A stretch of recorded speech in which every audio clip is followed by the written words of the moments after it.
Hello दोस्तों,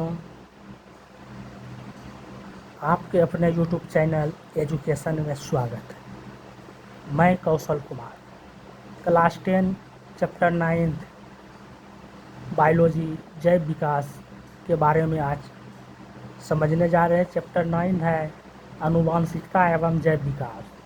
तो आनुवांशिकता के बारे में मैंने पिछले 3 वीडियो में बता चुके हैं। आज जैव विकास के बारे में बताने जा रहे हैं, समझाने जा रहे हैं। तो आप लोग जैव विकास को अच्छे से सुने, पढ़ें, तो आप लोग को अच्छी तरह से इसे समझ में आएंगे। जैव विकास, जैव विकास जीवन का विकास, किसी भी जीव जंतु यानी कि एनिमल्स का विकास कैसे हुआ, मनुष्य का विकास कैसे हुआ। तो एकाएक तो विकास नहीं हुआ होगा किसी चीज़ का, क्रमिक विकास हुआ होगा। जैसे कि आप सुनते आ रहे हैं कि जो है मनुष्य पहले बंदर थे, बंदर से धीरे धीरे उसे विकास हुआ तो वह आगे चलकर मानव बने। तो किसी भी चीज़ का विकास एकाएक नहीं होता है, क्रमिक होता है, धीरे धीरे होता है, पीढ़ी दर पीढ़ी होता है। तो देखें, इसको मैंने अपने सरल भाषा में तैयार किए हैं नोट, इसे आप अच्छी तरह से समझ जाएंगे। पृथ्वी पर वर्तमान जटिल प्राणियों का विकास प्रारंभ में पाए जाने वाले सरल प्राणियों में परिस्थिति और वातावरण अनुसार होने वाले परिवर्तनों के कारण हुआ। यानी पृथ्वी पर जो है वर्तमान जटिल प्राणी, जो जितने भी अभी वर्तमान में जटिल प्राणी हैं, जटिल जीव जंतु हैं, उसका विकास प्रारंभ में पाए जाने वाले सरल प्राणियों में, पहले वो सरल प्राणी थे, परिस्थिति और वातावरण के अनुसार वे परिवर्तन के कारण हुआ है। तो परिस्थिति जैसे हुआ और वातावरण में उसको ढलना पड़ा उस परिस्थिति से, तो उसके कारण उसका विकास हुआ। तो आगे समझेंगे कैसे विकास हुआ है, कैसे परिस्थिति में कैसा वातावरण परिवर्तन हुआ और विकास हुआ। फिलहाल आगे चलते हैं। सजीव जगत में होने वाले इस परिवर्तन को जैव परिस्थितियों में जैव विकास यानी ऑर्गेनिक इवोल्यूशन कहते हैं। यानी पृथ्वी पर वर्तमान जटिल प्राणियों का विकास प्रारंभ में पाए जाने वाले सरल प्राणियों में परिस्थिति और वातावरण अनुसार होने वाले परिवर्तनों के कारण हुआ। सजीव जगत में, सजीव आप समझ रहे हैं, सजीव निर्जीव, जिसको लाइफ प्रोसेस में ही मैंने बता दिया है जैव प्रक्रम में सजीव क्या होता है, निर्जीव क्या होता है। तो सजीव जगत में होने वाले इस परिवर्तन के जैव परिस्थिति में जैव विकास कहते हैं, ऑर्गेनिक इवोल्यूशन कहते हैं। अब आगे का टॉपिक है, इसी में उपार्जित लक्षण तथा आनुवांशिक लक्षण, दोनों में अंतर हमने यहाँ 3 अंतर लिखे हैं जिसे आप समझें। उपार्जित लक्षण वे होते हैं जो जन्म के बाद होते हैं, जन्म के बाद परिस्थिति और वातावरण जो आगे बताएं उसके अनुसार जो होता है उसे उपार्जित लक्षण कहते हैं। तथा आनुवांशिक लक्षण वे होते हैं जो अपने माता पिता से आते हैं, अपने पीढ़ी दर पीढ़ी से जो चलते आ रहे हैं, आनुवांशिक जेनेटिक जो कहते हैं, जिसे उसे आनुवांशिक लक्षण कहते हैं। जैसे बाप दादा का लक्षण जो है बेटे पोते में आते हैं, उसे आनुवांशिक लक्षण कहते हैं। तो दोनों का मैंने अंतर लिखे हैं।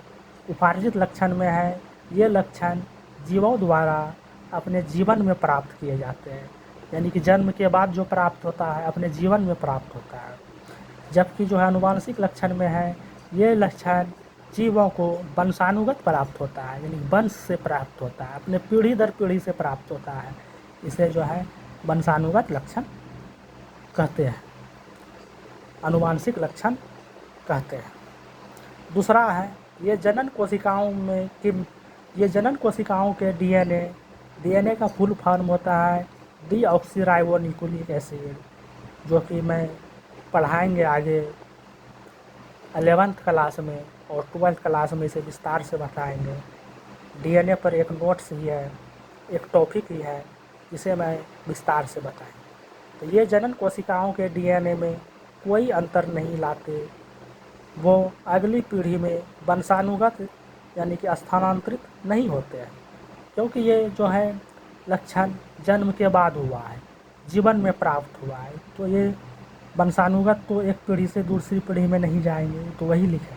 जबकि अनुवांशिक लक्षण में है ये जनन कोशिकाओं में घटित होते हैं तथा अगली पीढ़ी में स्थानांतरित होते हैं, ये स्थानांतरित होते रहते हैं पीढ़ी दर पीढ़ी। तीसरा है उपार्जित लक्षण जैव विकास सहायक नहीं है। जैव विकास इसमें सहायक नहीं है क्योंकि ये जीवन के बाद प्राप्त होते हैं, जबकि आनुवंशिक लक्षण है कि जैव विकास सहायक होते हैं, इसमें जो है जैव विकास सहायक होते हैं। तो अगर उपार्जित लक्षण तथा आनुवंशिक लक्षण के बारे में कोई पूछे तो आप लोग को ये बताने में अब परेशानी नहीं होगी। अब आगे चलते हैं। जैव विकास के नए टॉपिक हैं लेमार्कवाद, यानी कि लेमार्कवाद क्या है। लेमार्क एक जो है साइंटिस्ट थे, इन्होंने इवोल्यूशन पर काम किए हैं, इन्होंने जो है हिरन पर काम किए हैं, और एक साइंटिस्ट थे डार्विन, वो भी हिरन पे काम किए हैं। तो दोनों में क्या है अंतर, दोनों के बात में, दोनों के विचार में, इसे आप जानेंगे। तो हम यहाँ से लेमार्कवाद स्टार्ट करते हैं। तो मैंने उपार्जित लक्षण तथा आनुवंशिक लक्षण बता दिए, एवं यहाँ से मैं लेमार्कवाद को शुरू करते हैं। लेमार्कवाद जो है एक फ्रांस के प्रसिद्ध वैज्ञानिक थे, यानी फ्रांस के प्रसिद्ध वैज्ञानिक लेमार्क ने जो है सन 1809 में सर्वप्रथम विकास की वैज्ञानिक व्याख्या दी, जिसे लेमार्कवाद कहते हैं। यानी कि सबसे पहले विकास की परिभाषा किसने दी, तो लेमार्क ने दी। कब दी, 1809 में दी। लेमार्कवाद कहाँ के थे, तो फ्रांस के वैज्ञानिक थे। इतनी बात समझ गए हैं। अब लेमार्कवाद की कुछ विशेषताएं हैं, इसमें क्या क्या विशेषताएं हैं एक एक करके देखते हैं। पहली विशेषताएं हैं वातावरण का सीधा प्रभाव, यानी कि वातावरण का सीधा प्रभाव पड़ता है। अगर आप जिस वातावरण में रहते हैं उसका प्रभाव आप पर सीधा छाप छोड़ देगा। अगर आप गलत संगत में रहेंगे तो आप भी गलत की राह पर चलना शुरू कर देंगे और आपको भी समाज गलत के निगाहों से देखेंगे। तो वही कहते हैं वातावरण का सीधा प्रभाव होता है। अगर अच्छे के साथ चलेंगे तो आप भी अच्छे होंगे और समाज भी आपको अच्छे दृष्टि से देखें। दूसरा है अनुकूलन की प्रवृत्ति। अनुकूलन माने एडेप्टेशन, यानी कि परिस्थिति के अनुसार अनुकूलित होना, यानी कि ढल जाना, जो कि मैंने पहले ही बता दिए हैं इसी वीडियो में कि परिस्थिति एवं वातावरण के साथ जो बदलते हैं उसे अपने ज़िंदगी में रहने का अधिकार होता है, अन्यथा वो समाप्त हो जाते हैं। अगर आप उस परिस्थिति के अनुसार नहीं ढलेंगे तो आपका वर्चस्व ही ख़त्म हो जाएगी, आपकी जो है पूरी स्पेसीज यानी कि पूरी आपकी जाति ही ख़त्म हो जाएगी। जैसे आप सुनते हैं डायनासोर आज नहीं है, तो डायनासोर जो है परिस्थिति एवं वातावरण के अनुसार नहीं ढल पाया, इसलिए वो आज दुनिया में नहीं है। तीसरा है अंगों का उपयोग और अनुपयोग। इसका कहना था कि अगर आप जिस अंग का ज़्यादा उपयोग करेंगे तो वो अंग ज़्यादा विकसित होगा, और जिस अंग का ज़्यादा उपयोग नहीं करेंगे तो वो जो है विकसित नहीं होगा, धीरे धीरे विलुप्त हो जाएगा, समाप्त हो जाएगा। जैसे कि मनुष्य जो सुनते हैं कि पहले बंदर थे, पूँछ होता था, तो पूँछ का काम धीरे धीरे ख़त्म हो गया और पूँछ समाप्त हो गई, और जो अंग का यूज होता रहा वो अभी भी है। इसके बारे में आगे और विचार करेंगे, जानेंगे, समझेंगे। चौथा है उपार्जित लक्षणों की वंशागति। जो लक्षण जन्म के बाद मिला तो वो लक्षण अब जो है अगली पीढ़ी में जो है वंशानुगति यानी वंश जो है चलते जाएगा। जो लक्षण हम किए जन्म के बाद अब जो हमें वो मेरे में जो वो लक्षण आया, जो अगली पीढ़ी आएगी उसमें वो लक्षण जाएगी। ये लेमार्कवाद की विशेषताएँ हैं। अब आइए देखिए, मैंने नोट किए हैं अपने भाषा में, अपने शब्दों में। लेमार्क के अनुसार जो है पहले बता दिए कि जिराफ पर काम किए थे। लेमार्क के मतानुसार जिराफ का विकास छोटी गर्दन वाले तथा छोटे कद के पूर्वजों से हुआ है। मैंने शायद जिराफ न बोल के हिरन बोल दिए थे, गलती से, माफ़ कीजिएगा। लेमार्क और डार्विन दोनों ने जो है जिराफ पर काम किए थे। तो लेमार्क का कहना था कि पहले जो है जिराफ छोटी गर्दन वाले थे, छोटे कद के पूर्वजों से हुआ है। यानी कि छोटे गर्दन वाले जो जिराफ है वो छोटे कद के पूर्वजों से हुआ है, जो अफ्रीका के घने जंगलों में रहते थे और ज़मीन में उगी घास फूस खाते थे। तो जलवायु में परिवर्तन हुआ। जलवायु के शुष्क होने पर मैदान में जो है घास फूस सूखने लगे। अब उन्हें पेट भरने के लिए पेड़ पौधों की पत्तियों पर निर्भर होना पड़ा। पत्तियों तक पहुंचने के लिए उन्हें अपनी टांगों को ऊपर यानी कि अपनी टांगों को ऊपर उचका कर जो है पत्तियों तक पहुंचने के लिए संघर्ष करना पड़ा। और धीरे धीरे जिराफ का गर्दन बड़ा हो गया। यानी कि लेमार्क का कहना है कि जिराफ का जो विकास हुआ है, पहले छोटे गर्दन वाले थे इसके पूर्वज, जो कि जंगली में यानी कि अफ्रीका के घने जंगल में रहते थे और वहाँ जो ज़मीन में घास फूस होते थे वो खाते थे। लेकिन धीरे धीरे जलवायु परिवर्तन हुआ।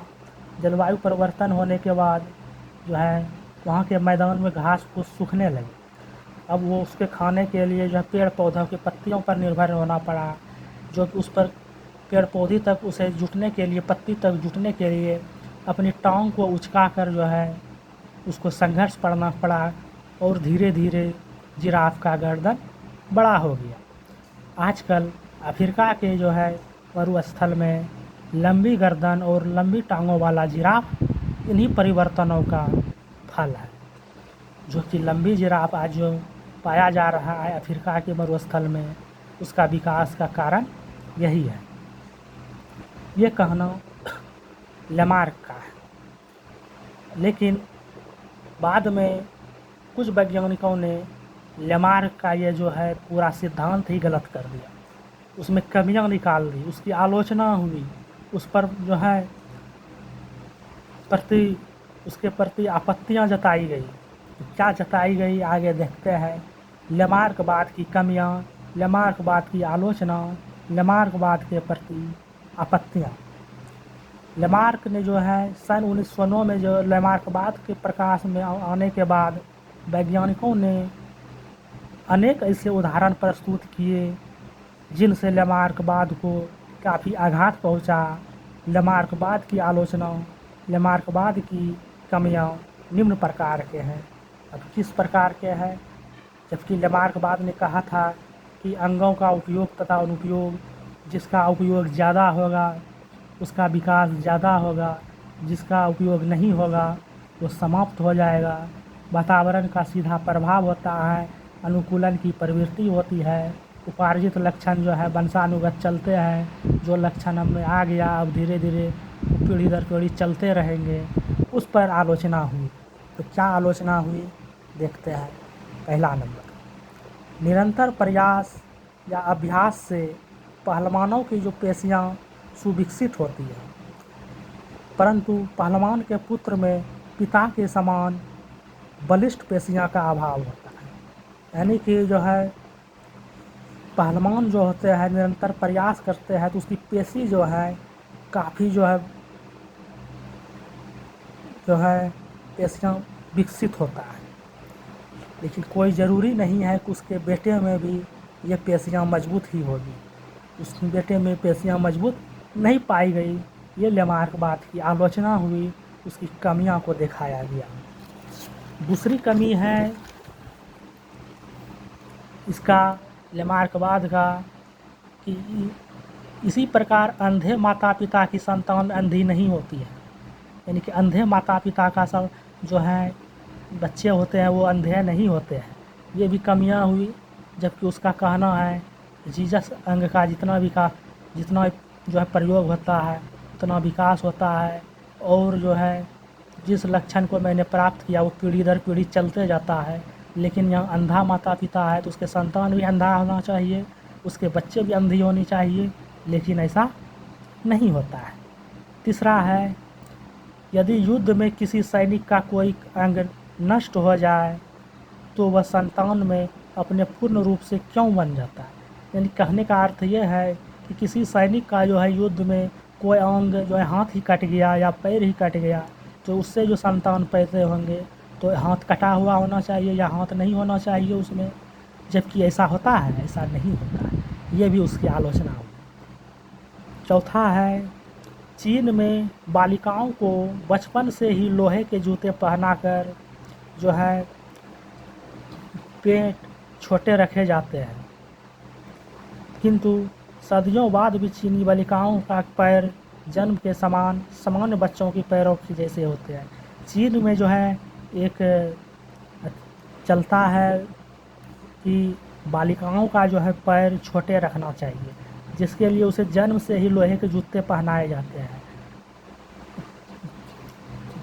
पैर लिखने में पेट लिखा गया है, आप लोग सुधार कर लीजिएगा, हमसे गलती हो गई है कि चीन में बालिकाओं को बचपन से ही लोहे की जूते पहनाकर पैर छोटे रखे जाते हैं, उसमें पेट लिखा गया है। माफ़ी चाहता हूँ इसके लिए, यहाँ पैर होगा जो आप लोग सही कर लेंगे, रखे जाते। किंतु सदियों बाद भी चीनी बालिकाओं के पैर जन्म के समान सामान्य बच्चों के पैरों की तरह होता है। वहाँ जब बच्चे पैदा होते हैं बालिकाएं तो वहाँ पैर छोटे रहने का रस्म है कि पैर जिसका छोटा है उसका जो है अच्छे होते हैं, सुंदर होते हैं। तो वहाँ पर जो है जन्म लेते ही लोहे के जूते पहनाए जाते हैं कि पैर जो है छोटा हो। लेकिन उसके बाद भी जब बच्चे पैदा होते हैं पीढ़ी दर पीढ़ी तो उस समय छोटा हो जाना चाहिए, कहीं बहुत समय से ऐसा रस्म चल रहा है, लेकिन फिर भी वहाँ सामान्य बच्चों के तरफ पैर होता है। तो ये भी आलोचना हुई उसकी।